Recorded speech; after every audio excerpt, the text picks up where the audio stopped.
Kota Tarakan hidup di lintasan sejarah besar. Meski wilayah Kota Tarakan tak begitu luas, namun banyak pelajaran yang bisa diambil dari kota ini, khususnya mengenai sejarah datangnya tentara Jepang bersamaan dengan Perang Dunia Kedua. Tarakan tempo dulu dikenal sebagai salah satu pulau penghasil minyak di wilayah utara Kalimantan Timur. Jadi Tarakan ini memiliki arti strategis karena ini daerah produksi minyak bumi. Dan kalau kita bicara tentang produksi minyak bumi, itu di Asia mungkin yang paling dekat dengan wilayah Jepang itu adalah di Indonesia. Nah, ini yang menyebabkan kemudian wilayah Indonesia, atau kalau di dalam bahasa Jepang dikenal dengan nama Nanyu atau Laut Selatan, itu memiliki arti strategis secara ekonomi bagi Jepang. Dan ini terutama setelah Jepang menjadi negara industri, setelah terjadi restorasi Meiji di abad ke-19. Masa kejayaan minyak Pulau Tarakan berawal sejak ditemukannya minyak pertama kali pada tahun 1896 oleh pihak BPN, Bataviase Petroleum Maatschappij, sebuah perusahaan minyak milik pemerintah kolonial Belanda. Sejak saat itu, pemerintah kolonial Belanda melalui perusahaan minyak BPN terus-menerus melakukan kegiatan pencarian sumber minyak dan pengeboran minyak mentah dari dalam perut bumi Tarakan. Kenapa Jepang akhirnya memutuskan perang? Nah, ini yang kita jangan lupa juga. Satu, dia diembargo ekonomi oleh Amerika, termasuk embargo minyak. Sementara pabrik-pabriknya butuh bahan bakar minyak. Kita mulai suling tuh, alarm. Sembunyi kita kan, sudah ngebom. Nah, saya ini sembunyi di dalam karet besar. Nggak sempat orang tua saya membawa kita. Kita tuh minta izin buang air kecil ke belakang. Pesawat sudah menuju ke sini, ngebom gitu kan. Nah, mama saya itu sudah masuk di goa, sudah banyak orang di goa. Tinggal saya sendirian. Pendaratan itu dilakukan, pertahanan tentara Hindia Belanda di wilayah itu sangat minim, ya, karena kebanyakan tentara Hindia Belanda Kenil itu diperbantukan untuk membantu Inggris di Singapura, sehingga jumlah yang ditempatkan di situ amat sangat sedikit.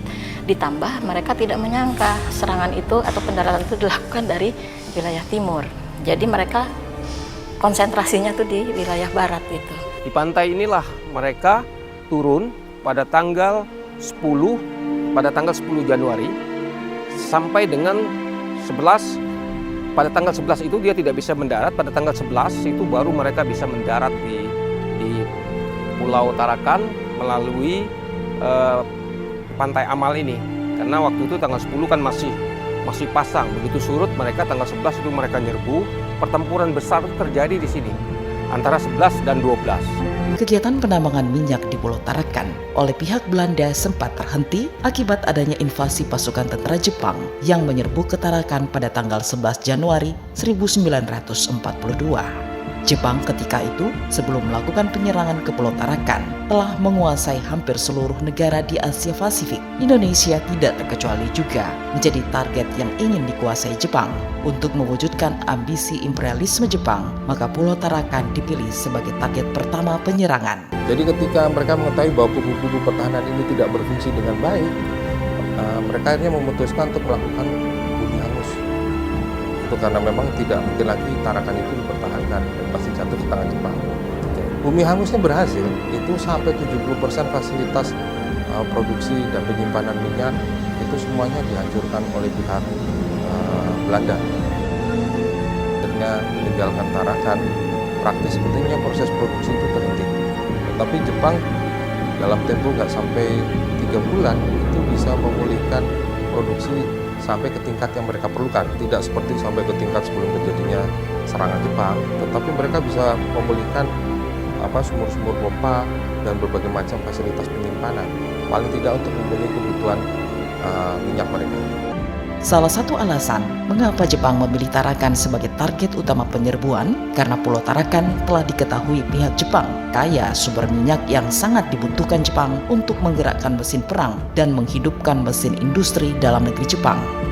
Belanda yang menguasai Pulau Tarakan tidak rela begitu saja kalau ladang minyak jatuh ke tangan tentara Jepang.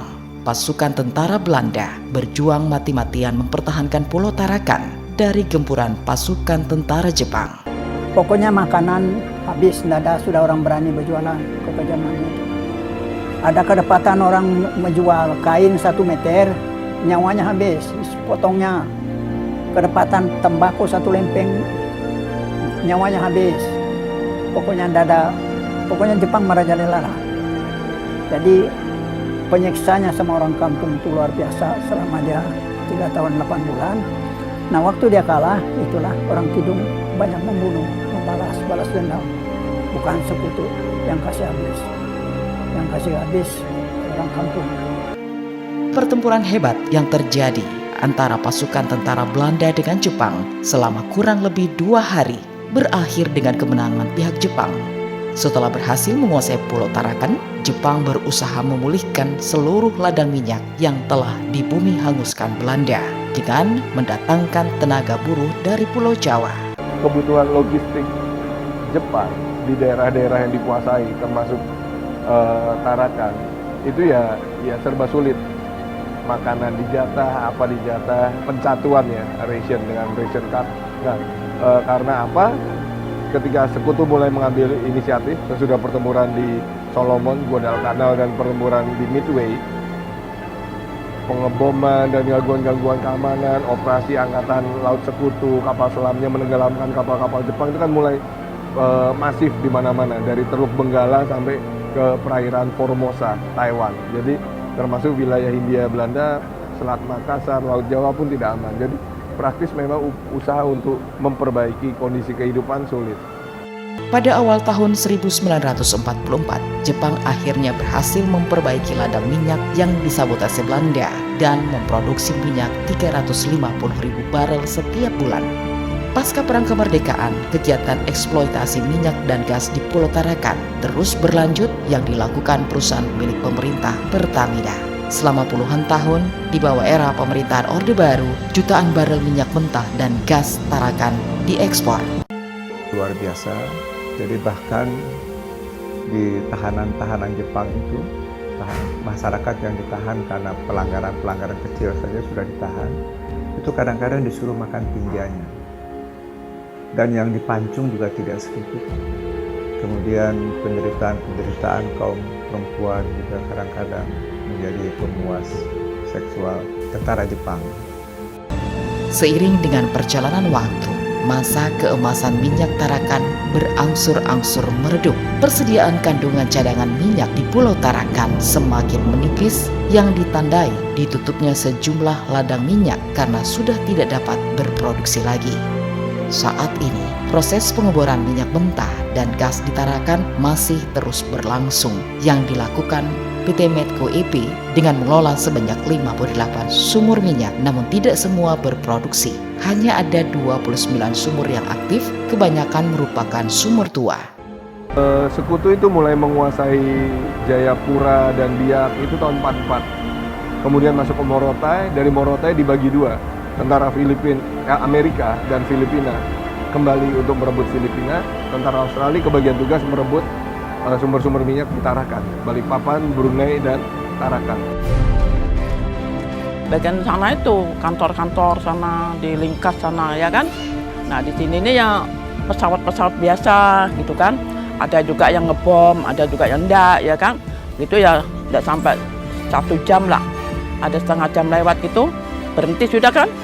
Sekalinya datang 1 pesawat hitam dari arah Matahari Mati. Pas Tanjung Batu ini ditujunya. Besoknya itulah aku bilang macam tawon tuh.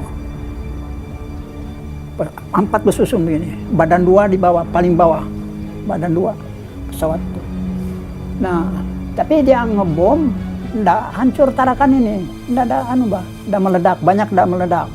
Sebelum masuk ke daratan Pulau Tarakan, masuk dulu ke Pulau Sadau, biasanya unit-unit kecil, pasukan perintis, biasanya pasukan komando, dan emang ada komando Australia. Kalau sekarang Special Air Service, SAS Regiment di New Zealand dan Australia.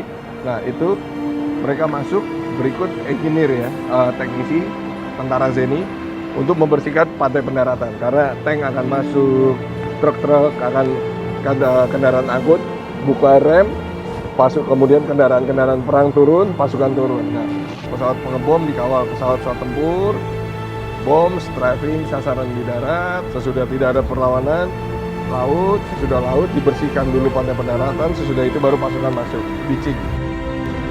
Biasanya pasukan pendarat dilawan di pantai, tapi Jepang memulai pertahanan membiarkan musuh masuk dan dibiarkan dilawan di darat. Itu awalnya di pertempuran Biak. Itu juga yang terjadi di Tarakan, biarkan masuk, kemudian hajar supaya banyak korban sebanyak mungkin di pihak pasukan pendarat, walaupun pihak Jepang juga tahu mereka kalah jumlah dan kalah persenjataan. Australia juga merasa membebaskan masyarakat Indonesia dari penjajahan, walaupun nanti dia diboncengi lagi oleh Belanda. Sangat berbahagia sekali, sangat bangga bahwa kita dibebaskan dari satu penderitaan walaupun hanya 3,5 tahun Tarakan. Jadi bangga sekali dan merasa Australia juga merasa membebaskan masyarakat Indonesia dari penjajahan, walaupun nanti dia diboncengi lagi oleh Belanda. Jejak sejarah kejayaan tempo dulu, minyak Tarakan saat ini hanya bisa dilihat melalui sejumlah peninggalan sisa-sisa sumur minyak tua yang sudah tidak berproduksi, menara pengeboran, jaringan pipa minyak yang banyak dijumpai pada daerah wilayah kawasan pengembangan di Kampung 6, Kampung 4, Kampung 1, Mamburungan, Karungan, dan Juata Kerikil.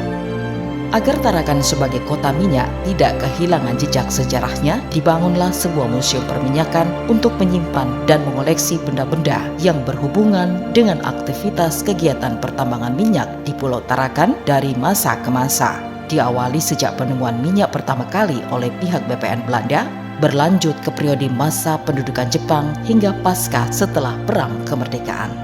Tidak sedikit sumur minyak tua, menara pengeboran, tangki penampungan minyak, jaringan pipa minyak telah banyak yang raib digasak para pemulung besi tua. Perang ini kan menghabiskan biaya yang besar. Jadi korban materi, kemudian korban nyawa, korban harta benda. Australia pada waktu itu memang mengeluarkan dana yang paling besar.